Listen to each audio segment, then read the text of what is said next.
De temps en temps, on vous voit partout ailleurs, vous êtes avec l'honorable Nazem. Et aujourd'hui, les gens n'arrivent pas à comprendre de voir un chrétien, un croyant, s'attacher à un musulman. Que cela signifie pour vous et quel est votre apport aujourd'hui dans la politique? Car aujourd'hui, s'il faut le dire, les gens pensent que le pasteur n'a pas droit à se retrouver dans la politique. Et aujourd'hui, on vous voit partout avec le courant du futur. Pourquoi seulement le courant du futur? En tout cas, merci beaucoup, monsieur Sékou.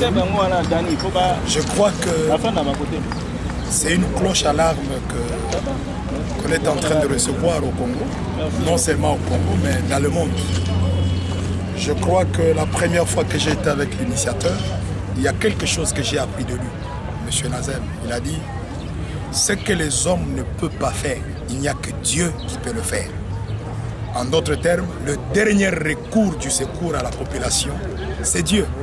C'est pourquoi il n'y a que les hommes de Dieu qui peuvent apporter un plus là où les autres n'ont pas apporté un plus. Pourquoi les hommes de Dieu?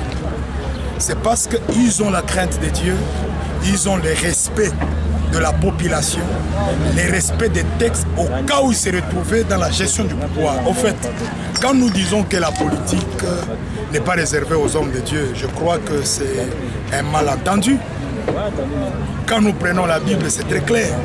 Dans la Bible, il y a eu des hommes de Dieu qui ont connu la gestion, parce que la politique elle-même, c'est quoi? C'est l'art de gérer, c'est la gestion des choses. Et l'Église est au centre de la gestion. Et moi, je crois que le temps est arrivé où nous ne devons pas rester à regarder plus loin ce qui se passe et pour finir à reprocher. Mais le temps est arrivé où l'Église doit s'impliquer au centre de la gestion pour que la population se retrouve. Parce que l'Église fait partie de ceux qui gèrent la population. Nous avons une grande population dans nos églises. C'est pourquoi je demanderai d'ailleurs à beaucoup de pasteurs à nous suivre, parce que là où ils ne comprennent pas, nous sommes mieux placés à leur parler. Et votre mot de la fin, monsieur le pasteur? Bon, moi je crois que, vous savez, un jour, je vais donner un exemple qui est purement biblique. Dieu avait besoin de créer une église. Et l'église ne peut pas fonctionner sans l'argent. Et qu'est-ce que Dieu va faire? Il permet que Joseph se retrouve chez Pharaon. À partir de Pharaon, il y a eu un transfert de fonds vers Israël. C'est-à-dire quoi? Nous croyons que cette population qui souffre n'a pas le droit de souffrir parce que cette terre dans laquelle nous sommes, c'est une terre que Dieu a bénie. Et parce que Dieu a béni, nous voulons jouer un rôle. Que cette terre libère un transfert de fonds pour la population. C'est pourquoi je demanderai à la population de pouvoir soutenir le courant du futur. C'est comme nous le disons, c'est un courant. Le Congo a connu beaucoup de courants.